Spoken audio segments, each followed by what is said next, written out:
आज मेरी मुलाकात दिल्ली के एक आनंद सहगल से हुई। ऐसा लगा जैसे एक तूफान घुस आया कमरे में। बात बात पर हंसी, बात बात पर मजाक, ये जानते हुए भी कि वो मौत के मुंह में है।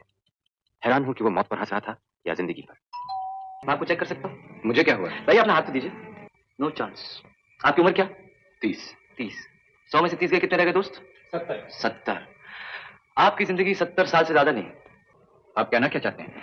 यही कि क्या फर्क है 70 साल और 6 महीने में। मौत एक पल है बाबू मोशाय। आने वाले 6 महीने में जो लाखों पल में जीने वाला उसका क्या होगा? बाबू मोशाय, जिंदगी बड़ी होनी चाहिए, लंबी नहीं। कुछ फिल्में बनाई नहीं जाती, जी जाती हैं। और 1971 वो साल जब भारतीय सिनेमा को मिला एक ऐसा हीरा जो मरते हुए भी जिंदगी जीना सिखा गया।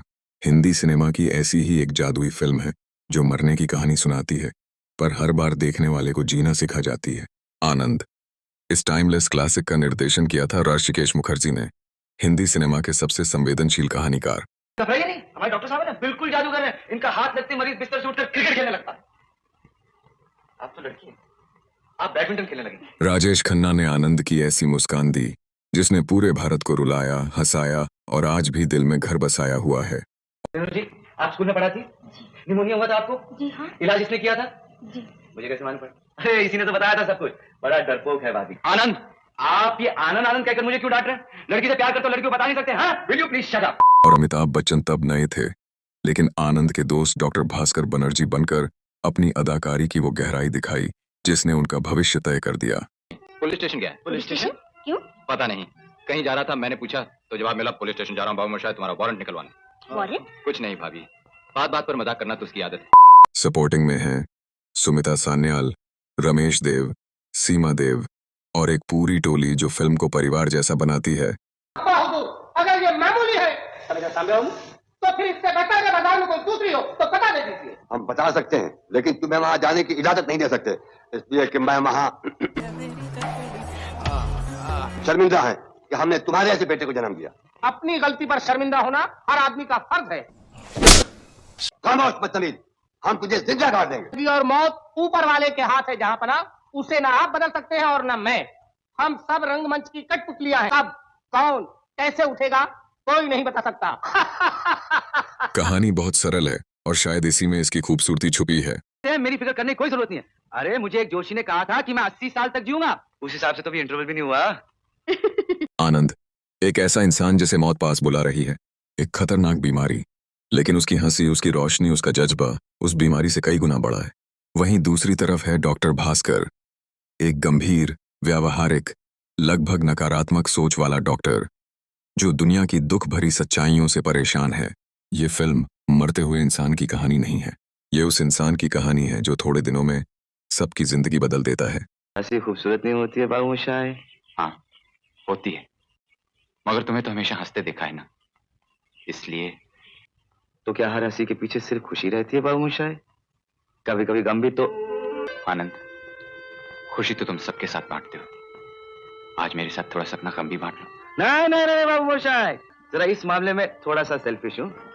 ऋषिकेश मुखर्जी इस किरदार के लिए महमूद को लेना चाहते थे, दूसरी पसंद किशोर कुमार थे, लेकिन बात नहीं बनी और आखिर में राजेश खन्ना ही आनंद बने और इतिहास रच दिया। सब जानता हूँ माँ जी, सब जानता हूँ। दरअसल लड़की ने लड़के को देख लिया और लड़के ने लड़की को। और अगर सच पूछिए माँ जी, तो उन दोनों को देखते हो मैंने भी देख लिया था। अगर आप लड़के को देखना चाहती हैं तो बड़े शौक से देखिए, डॉक्टर है। और जो भाभी को नहीं, मेरा ऋषिकेश दा अमिताभ को 7 हिंदुस्तानी में देख चुके थे और चाहते थे कि वो भास्कर निभाएं, लेकिन अंतिम मंजूरी राजेश खन्ना ने दी थी। उन्होंने कहा था, ये लड़का खास है, इसे लो। जिंदगी कैसी है पहेली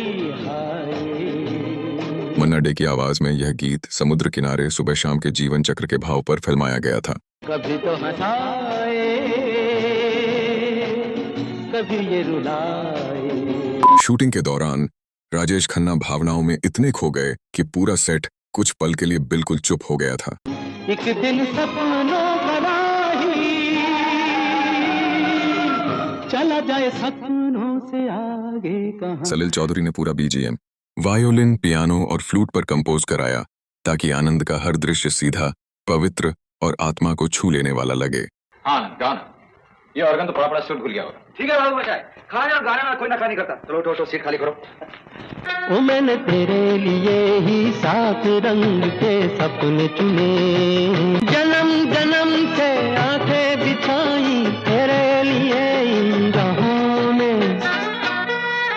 मैंने तेरे लिए। मौत तू एक कविता है, गुलजार की writing.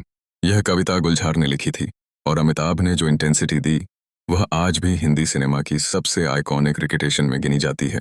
Best film, best actor, best supporting actor, best story, best screenplay, best editing. Anand ने 1972 के फिल्म फेयर अवार्ड्स शो को लगभग अकेले ही अपने नाम कर लिया। कहीं दूर जब दिन ढल जाए, आनंद का असली जादू उसकी फिलॉसफी है। सांझ की दुल्हन बदन चुराए, चुपके से आए। दूर जब दिन ढल जाए, सांझ की दुल्हन बदन चुराए। शरीर क्यों, मन को आशीर्वाद दीजिए बाबा, जो सदा हंसता रहे और दूसरों को हंसाता रहे। बाबा मुझे एक ही आशीर्वाद दीजिए कि मैं कभी चुप ना रहूं, बोलता रहूं, बेशुमार बोलूं। अच्छा बोलूं। मौत के डर से अगर जिंदा रहना छोड़ दिया तो मौत किसे कहते हैं? क्यों दोस्त? बाबा शायद जब तक जिंदा हूं तब तक मरा नहीं, जब मर गया साला मैं ही नहीं, तो फिर डर किस बात का? आनंद का किरदार असल में उनके दोस्त आनंद शेलाट पर आधारित था, जो कैंसर से लड़ रहा था लेकिन हमेशा मुस्कुराता रहता था। भाभी आप, नमस्ते नमस्ते। अरे माफ करना भाभी, मैंने आपको देखा नहीं। हद हो गई ना, आपका परिचय मुझसे करवाना है। दरअसल दिल्ली से मैं आप ही को मिलने आया हूँ। मुझसे? हाँ, बहुत जरूरी काम है आपसे। गाना सुना दीजिए ना एक बार। ये कोट क्या है? मेरी पकड़ दे, सैड गाने गाऊंगा, भेजो मेरी शक्ल दे। डायरेक्टर ऋषिकेश मुखर्जी ने आनंद की कहानी तब लिखी जब उन्हें लगा कि उनके दोस्त राज कपूर शायद नहीं बचेंगे। यह फिल्म उनके लिए एक श्रद्धांजलि थी। कपूर मुखर्जी को प्यार से बाबू मोशाय बुलाते थे और वही नाम फिल्म में अमिताभ के किरदार पर चढ़ा दिया गया। देखो बाबू, मुझे कभी तुम्हारे साथ ऐसा हुआ है कि किसी आदमी ने तुम्हारा कोई नुकसान नहीं किया लेकिन फिर वो तुम्हें अच्छा नहीं लगता? हाँ, कभी कभी ऐसा भी हुआ होगा कि किसी आदमी ने तुम्हारा कोई भला नहीं किया फिर वो बहुत अच्छा लगता? हाँ, लगता है। क्यों? क्योंकि वो बाबू शायद तुम इसे पागलपन कहते हो। जिंदगी में एक आदमी अच्छा लगा, उससे मिले, उससे बातचीत की, उसे छूकर देखा, और क्या चाहिए? हाँ, ऋषिकेश मुखर्जी ने पूरी फिल्म सिर्फ 28 दिन में शूट कर दी। भारतीय सिनेमा का एक रेयर अचीवमेंट। ऐसे चोरी चोरी थोड़ी जाने दूंगा मम्मी। ये आहिस्ता आहिस्ता क्या बोल रही थी? जीसस से तुम्हारे लिए। मरे गला बाबा, ये तुमने क्या किया मम्मी? क्यों? क्या हुआ? तुम्हें मालूम नहीं, मैं शिव जी का पुजारी हूँ और तुमने जीसस से कह दिया। अगर जीसस और शिव जी में झगड़ा हो गया तो? आनंद का मशहूर टेप रिकॉर्डर वाला सीन जहां वह भास्कर के लिए मैसेज छोड़ता है, यह दृश्य थिएटरों में सचमुच लोगों को रुला देता था। राजेश खन्ना ने क्लाइमैक्स सिर्फ एक टेक में दिया और सेट पर मौजूद हर इंसान रो पड़ा। आनंद 1971 की सिर्फ एक फिल्म नहीं, भावनाओं की विरासत है। फिल्म में दृश्य नहीं, पल हैं। यह फिल्म आपको एहसास दिलाती है कि कुछ लोग अपने छोटे जीवन में दूसरों की जिंदगी बड़ी कर जाते हैं। नई कॉम्प्लिकेशन शुरू हो गई doctor Kulkarni. Shifting pain. Shifting पे? हाँ, मुझे भी हुआ था। यहाँ से फिर ऊपर गया और ऊपर और ऊपर, फिर सर से निकल गया। आपकी पेन का? घुटनों में। तो बहुत टाइम लगेगा, गड़बड़ होगी। आपकी पेन नीचे से नीचे नीचे नीचे पाँव से निकल जाए। हाँ डॉक्टर साहब। यह फिल्म हर पीढ़ी को एक ही बात सिखाती है, जिंदगी का एक एक पल जी लेने का हुनर होना चाहिए। आनंद चला जाता है लेकिन उसके शब्द, उसकी मुस्कान, उसकी फिलॉसफी हमेशा रह जाती है। यही उसकी जीत है। आप कहाँ जा रही? ड्यूटी पे। क्यों? तो मेरा ख्याल कौन रखेगा? तो मैं रखूंगी। 60 लाख के अगेंस्ट 1,70,00,000 का कलेक्शन करके इसने कल्ट फॉलोइंग गेन कर ली, लेकिन इसके वर्डिक्ट को लेकर इंटरनेट पर अलग अलग राय हैं। कुछ लोग इसे हिट कहते हैं, कुछ ब्लॉकबस्टर। इसे आज भी सबसे महान हिंदी फिल्मों में से एक माना जाता है। 6 महीने से तुम्हारी बक सुन रहा हूं मैं। बोल बोल के मेरा सर खा गए हो तुम। बोलो, बातें करो मुझसे, बातें करो मुझसे, बातें करो मुझसे। बाबू शायद